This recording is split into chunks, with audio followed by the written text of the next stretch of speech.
వైసీపీకి good bye చెప్పేశారు సినీ నటుడు అలీ. రాజకీయాలకే గుడ్ బై చెబుతున్నారు అంటూ కూడా అలీ ప్రకటన రిలీజ్ చేశారు. రాజకీయాలకే గుడ్ బై చెబుతున్నట్లు అలీ ప్రకటించారు. వైసీపీ ఓటమితో రాజకీయాలకు అలీ దూరమయ్యారు. గత ప్రభుత్వంలో ఎలక్ట్రానిక్ మీడియా సలహాదారుడిగా పనిచేశారు నటుడు అలీ. ఇకపై సినిమాలపైనే ఫోకస్ చేస్తారన్నారు ఆయన. నేను కామన్ మ్యాన్గానే ఉంటాను. వ్యక్తిగతంగా నేను ఎవరిపైనా ఎప్పుడూ విమర్శలు చేయలేదు. కేవలం పార్టీ చేసిన కార్యక్రమాల గురించే మాట్లాడాను. నాకు అన్నం పెట్టింది సినిమా ఇండస్ట్రీని. సేవాభావంతోనే రాజకీయాల్లోకి వచ్చాను తప్ప రాజకీయం చేయడానికి మాత్రం నేను రాలేదంటూ కూడా అలీ చెప్పుకొచ్చారు. దానికి సంబంధించిన బ్రేకింగ్ న్యూస్ చూస్తున్నారు. ఇన్ఫ్యాక్ట్ అక్టోబర్ 27, 2022న ఆయన ఎలక్ట్రానిక్ మీడియా సలహాదారుడిగా ఆయన నియమించింది అప్పటి ప్రభుత్వం. ఆ నేపథ్యంలో 2019 ఎన్నికలకు ముందు ఆయన పార్టీలో జాయిన్ అయ్యారు, వైసీపీలో జాయిన్ అయ్యారు. అప్పుడు ఎమ్మెల్సీ వస్తుందా లేకపోతే రాజ్యసభ రావచ్చంటూ కూడా ప్రచారం జరుగుతున్న పరిస్థితి. ఆ తర్వాత ఎలక్ట్రానిక్ మీడియా సలహాదారుడిగా నియమిస్తూ అప్పటి వైసీపీ ప్రభుత్వం నిర్ణయం తీసుకుంది. తర్వాత ఆయన ఎలక్ట్రానిక్ మీడియా సలహాదారుడిగా కంటిన్యూ అయ్యారు.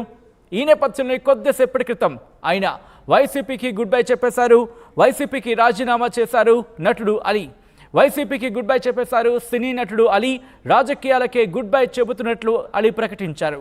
వైసీపీ ఓటమితో రాజకీయాలకు అలీ దూరమయ్యారు. గత ప్రభుత్వంలో ఎలక్ట్రానిక్ మీడియా సలహాదారుడిగా పనిచేశారు నటుడు అలీ. ఇకపై సినిమాలపైనే ఫోకస్ చేస్తాను. నేను కామన్ మ్యాన్గానే ఉంటాను. వ్యక్తిగతంగా నేను ఎవరిపైనా ఎప్పుడు విమర్శలు చేయలేదు. కేవలం పార్టీ చేసిన కార్యక్రమాల గురించే మాట్లాడాను. నాకు అన్నం పెట్టింది సినిమా ఇండస్ట్రీని. సేవాభావంతోనే రాజకీయాలకు వచ్చాను తప్ప రాజకీయం చేయడానికి మాత్రం తాను రాలేదంటూ కూడా అలీ చెప్పుకొచ్చారు. ఇంకా అలీ ఏమన్నారు ఇప్పుడు చూద్దాం. అస్సలాము అలైకుం రహమతుల్లాహి బర్కాతుహు. మిత్రులారా, 1999లో నేను రాజకీయాల్లో అడుగుపెట్టాను. మా పెద్దాయన డాక్టర్ డి రామానాయుడు గారి కోసం. ఎందుకంటే నేను చైల్డ్ ఆర్టిస్ట్ తర్వాత నేను మళ్ళీ ఒక వయసు వచ్చిన తర్వాత నాకు అద్భుతమైన అవకాశం ఇచ్చి ప్రేమ ఖైదీ అనే సినిమాతోటి మళ్ళీ నా కెరీర్ స్టార్ట్ అయింది చైల్డ్ ఆర్టిస్ట్ తర్వాత. అలాగే వారు బాపట్ల నుంచి ఇలాగ నేను ఎంపీగా నుంచుంటున్నాను రా, నువ్వు రావాలి, నా క్యాన్వాస్ చేయాలి అనగానే తప్పకుండా గురుగారు, ఎందుకంటే మీ సినిమా తర్వాత నేను మళ్ళీ ఒక ఆర్టిస్ట్గా నేను ఎదిగాను, సో డెఫినెట్గా నేను వస్తాను అని చెప్పి వెళ్ళటం జరిగింది. అప్పుడు టీడీపీ హయాంలో దాదాపు ఒకే పార్టీలో 20 సంవత్సరాలు నేను ఉన్నాను. తర్వాత మళ్ళీ ఇటు రావడం జరిగింది. నాకు అన్నం పెట్టింది ఫస్ట్ నా తెలుగు ఇండస్ట్రీ, నా తెలుగు ప్రజలు, ప్రేక్షక దేవుళ్ళు, నా నిర్మాతలు, నా డైరెక్టర్సు, నా హీరోలు. ఈ రోజున ఈ రేంజ్లో నేను ఎదిగాను. 45 సంవత్సరాలు ఇండస్ట్రీలో ఉన్నాను. దాదాపు 1200 సినిమాలు పైచిలుకు యాక్ట్ చేయడం జరిగింది. 6 భాషల్లో యాక్ట్ చేయడం జరిగింది. ఓకే, నేను దయాగుణం ఉంది, భగవంతుడు ఇచ్చాడు కాబట్టి నాకు రాజకీయం తోడైతే కొద్దిగా 10 మందికి నేను సహాయపడగలను అనే ఉద్దేశంతో రాజకీయాల్లోకి వచ్చాను తప్ప రాజకీయాలు చేయాలని రాజకీయాల్లోకి రాలేదు. ఇండస్ట్రీ నాకు ఇంత మంచి లైఫ్ ఇచ్చింది, నేనేం చేస్తే బాగుంటుంది అని నలుగురిని చూసి నేను ఒక ట్రస్ట్ పెట్టుకున్నాను మా నాన్నగారి పేరున. దాదాపు 16 సంవత్సరాలు అవుతుంది నేను ట్రస్ట్ పెట్టుకొని. ఏ రోజు కూడా ఈవెన్ దో కోవిడ్లో కూడా ప్రతి నెల వాళ్ళకి 1000 రూపాయలు నేను సాయం చేసేవాడిని. కోవిడ్లో కూడా ఆపకుండా అలా కంటిన్యూగా సాయం చేస్తూనే ఉన్నాను. చాలామందిని నా కుటుంబంలో అవ్వచ్చు, బయట వాళ్ళు అవ్వచ్చు, చుట్టాల్లో అవ్వచ్చు, చాలామందికి చదివించాను నేను. అండ్ అలాగే మా తల్లిదండ్రులు నాకు ఇచ్చిన ఒక గుణం అది అందరితో పంచుకోవాలని చెప్పి ఉద్దేశంతో నేను ట్రస్ట్ కూడా పెట్టుకున్నాను. నా ఇన్కంలో దాదాపు 20% నేను ట్రస్ట్కి ఇవ్వటం జరుగుతుంది. గతంలో కూడా చెప్పా, ఫారిన్ కంట్రీస్లో ఏదైనా ఈవెంట్స్ చేస్తే దాంట్లో నుంచి 60% ట్రస్ట్కి వెళ్ళి 40% నేను తీసుకునేవాడిని. సో ఇట్లాగా చాలా సేవలు చేసి ఉన్నాను కాబట్టి ఈ మాట కూడా నేను మీకు చెప్పుకుంటున్నాను. అండ్ అలాగే నేను వ్యక్తిగతంగా ఎవరి మీద ఏ పార్టీలో ఉన్నా కూడా నేను నా పార్టీ గురించి నేను పొగుడుతాను. అక్కడ ఉన్న వ్యక్తి ఎమ్మెల్యే క్యాండిడేట్ గురించి నేను పొగుడుతాను, నా నాయకుడిని నేను పొగుడుతాను తప్ప ఎప్పుడు ఎవరిని కూడా ఒక మాట అంటాం కానీ వాళ్ళ లైఫ్ గురించి కానీ వాళ్ళ పర్సనల్ లైఫ్ గురించి కానీ ఎప్పుడు కూడా ఏ వేదిక మీద కూడా మీరు వెతికినా కూడా దొరకదు. అండ్ అలాగే సో నేను ఈ రోజున మీ ముందుకి రావడానికి కారణం ఏంటంటే నేను ఏ పార్టీ మనిషిని కాదు, ఏ పార్టీ సపోర్టర్ని కాదు. ఐఎమ్ జస్ట్ కామన్ మ్యాన్గానే ఉండి ఇక నా సినిమాలు నా షూటింగ్లు నేను చేసుకుందాం అని చెప్పేసి అనుకుంటున్నాను. That's it. ఈ మాట చెప్పడానికే నేను మీ ముందుకు వచ్చాను.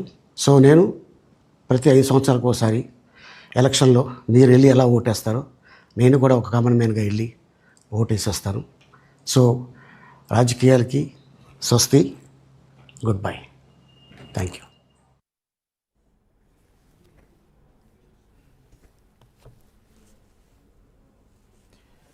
రైట్, అది సినీ నటుడు అలీ చేసిన కామెంట్స్.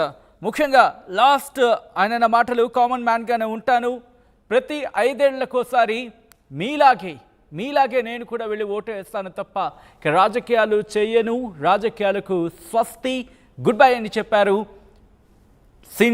సినీ నటుడు అలీ. రైట్, అప్డేట్స్ చేసుకుందాం. మా ప్రతినిధి ప్రకాష్ అప్డేట్స్ అందించేందుకు లైవ్లో సిద్ధంగా ఉన్నారు. ప్రకాష్, సినీ నటుడు అలీకి సంబంధించి ఆయన డెసిషన్ తీసుకున్న తర్వాత ఎటువంటి రియాక్షన్స్ వస్తున్నాయి, అక్కడ వాళ్ళు ఏమంటున్నారు, మరి ముఖ్యంగా సినీ ఇండస్ట్రీ ఎటువంటి చర్చ జరుగుతోంది? ఎస్ సచిన్, మనం ప్రధానంగా చూసుకుంటే సినీ నటుడు ఎవరైతే ఆలీ సంచలన నిర్ణయం తీసుకున్నారని చెప్పవచ్చు. ఎందుకంటే సినీ నటుడుగా ఉంటూ గత చైల్డ్ ఆర్టిస్ట్ గా సినీ రంగ ప్రవేశించినటువంటి ఆలీ ఒక రాజకీయం కూడా ఎదగాలంటూ తనంతా కూడా వైసీపీలో చేరడం, వైసీపీలో కూడా కీలకంగా వ్యవహరించడం కాకుండా మీడియా సలహాదారుడిగా కూడా అతను రావడం కూడా అందరూ కూడా తెలిసిందే. ఈ నేపథ్యంలో 2024 ఎన్నికల్లో పోటీ చేస్తాం, ఎక్కడో చోట సీటు వస్తుంది, ఎమ్మెల్యే కానీ ఎంపీ కానీ పోటీ చేస్తారని కూడా ఆలీ కూడా ఆశించారు. కానీ 2024 ఎన్నికల ఫలితాల తర్వాత అనూహ్య మార్పులే చోటు చేసుకున్నాయి కావచ్చు. అందులో భాగంగా సినీ నటుడుగా ఉన్నట్టు ఆలీ కూడా సంచలన నిర్ణయం తీసుకుని ఇక రాజకీయాలకు అయితే గుడ్ బై చెప్పే విధంగా కూడా తన నిర్ణయంతో పాటు ఒక వీడియో కూడా రిలీజ్ చేయడం కూడా సినీ రంగంలో కాకుండా రాజకీయ అంతా కూడా హాట్ టాపిక్ గా మారిందని ప్రధానంగా చెప్పొచ్చు. అతను 2024 ఎన్నికల్లో పోటీ చేస్తున్నామంటే ఆలీ వైసీపీ ప్రభుత్వం వస్తే మళ్ళీ ఎమ్మెల్సీగా కూడా చూస్తా ఉంది, ఎమ్మెల్సీకి కూడా ఇస్తారంటూ కూడా జగన్మోహన్ రెడ్డి కూడా తనకు అంతా కూడా హామీ ఇవ్వడం జరిగింది. తన నిర్ణయం ప్రకారంగానే ప్రధానంగా అతనంతా కూడా తన ఎంతో మిత్రుగా ఉన్నటువంటి పవన్ కళ్యాణ్ కాదని, తన సినీ రంగంలో ఎంతో స్నేహభావంతో ఉన్నటువంటి పవన్ కళ్యాణ్ కాదని కూడా వైసీపీలో వెళ్ళడం జరిగింది. కానీ వైసీపీలో వెళ్ళినటువంటి ప్రధానంగా జనసేనలకు తనకంతా కూడా రాజకీయ పరంగా ఎన్నో విమర్శలు కూడా చేసినప్పటికీ సినీ రంగం వేరు, అలాగే రాజకీయం వేరు అంటూ కూడా తన ఎన్నో విధాలు కూడా గతంలో కూడా చెప్పడం జరిగింది. కానీ ఇప్పుడంతా కూడా తనంతా కూడా సినిమాలకు మాత్రమే నేను పరిమితం అవుతాను, కానీ రాజకీయాలకు ఇంకా వచ్చేది లేదంటూ తను చేస్తున్నటువంటి కూడా వీడియో కూడా ఇప్పుడంతా కూడా హాట్ టాపిక్ గా మారడం కాకుండా కేవలం సాధారణ పౌరునిగా నేను ఓటు వేసే వరకు కూడా మాత్రమే ఉంటాను, కానీ ఇంకా రాజకీయాలకు వచ్చే ప్రసక్తి లేదంటూ తన తీసుకున్న నిర్ణయం కూడా ప్రధానంగా మన ఎంతో హాట్ టాపిక్ గా ఉందని చెప్పొచ్చు. సినీ రంగంలో కూడా ఇప్పుడంతా కూడా హాట్ టాపిక్ గా మారింది. ఎందుకంటే అందరూ కూడా సినిమా నుంచి వచ్చినట్టు వాళ్ళందరూ కూడా రాజకీయాల్లోకి రావడం, అంతా కూడా అందులో సక్సెస్ అవుతే తిరిగిలేని విజయాలు కూడా ఎంతో మంది సపోర్ట్ చేస్తారు. అదే విధంగా పవన్ కళ్యాణ్ ఇప్పుడు సినీ రంగం నుంచే వచ్చాడు, అలాగే రాజకీయాల్లో 2024లో 10 సంవత్సరాల తర్వాత అతను కూడా సక్సెస్ అవ్వారు. కానీ ఇప్పుడు పవన్ కళ్యాణ్ ఈ విధంగా సక్సెస్ అవడంతోనే ఆలీ ఇటువంటి నిర్ణయం తీసుకున్నారని కూడా ఒక చర్చ కూడా జరుగుతుంది. కానీ ఇప్పుడు ఈ విధంగా సినీ రంగంలో ఏ విధంగా టాపిక్ వస్తారో పవన్ కళ్యాణ్ కూడా సినిమా ఇండస్ట్రీలో వాళ్ళకి కూడా ఆయన ఒక హామీలు ఇవ్వడం జరిగింది. ఇప్పుడు ఉన్నటువంటి కల్కి మూవీ యూనిట్ రావడం, సినిమా రేట్లు పెంచుకునేందుకు కూడా అవకాశాలు ఇవ్వడం కూడా ఒక సినిమా ఫోటోగ్రఫీగా సంబంధించినటువంటి మంత్రి కూడా జనసేన నుంచి రావడం కూడా ఎంతో మొత్తం అంతా కూడా ఒక జనసేన నుంచి అయితే ఆనందం వ్యక్తం చేస్తున్నారు. కానీ ఇటువంటి సమయంలో జనసేన నుంచి ఉన్నటువంటి పవన్ కళ్యాణ్ ఇటువంటి అతనికి ఎటువంటి హామీ అని ఇస్తారా, లేదంటే ఆలీ కేవలం రాజకీయ పరంగానే తీసుకున్న నిర్ణయం అనేది కూడా వేచి చూడవలసిన పరిస్థితి ప్రధానంగా ఉంది Sachin. Right Prakash, thanks for the update. మొత్తంగా అయితే మాత్రం వైసీపీకి గుడ్ బై చెప్పేశారు సినీ నటుడు అలీ. రాజకీయాలకే గుడ్ బై చెబుతున్నట్లు అలీ ప్రకటించారు. వైసీపీ ఓటమితో రాజకీయాలకు అలీ దూరం అయ్యారు. గత ప్రభుత్వంలో ఎలక్ట్రానిక్ మీడియా సలహాదారునిగా పనిచేశారు నటుడు అలీ. ఇకపై సినిమాలపైనే ఫోకస్ చేస్తాను, నేను కామన్ మ్యాన్గానే ఉంటాను, వ్యక్తిగతంగా నేను ఎవరిపైనా ఎప్పుడూ విమర్శలు చేయలేదు. కేవలం పార్టీ చేసిన కార్యక్రమాల గురించే మాట్లాడాను. నాకు అన్నం పెట్టింది సినిమా ఇండస్ట్రీని. సేవాభావంతోనే రాజకీయాల్లోకి వచ్చాను తప్ప రాజకీయం చేయడానికి మాత్రం తాను రాలేదంటూ కూడా అలీ చెప్పుకొచ్చారు. అందరికీ నమస్కారం. అస్సలాము అలైకుం రహమతుల్లాహి బర్కాతు. మిత్రులారా, 1999లో నేను రాజకీయాల్లో అడుగుపెట్టాను. మా పెద్దాయన డాక్టర్ డి రామానాయుడు గారి కోసం.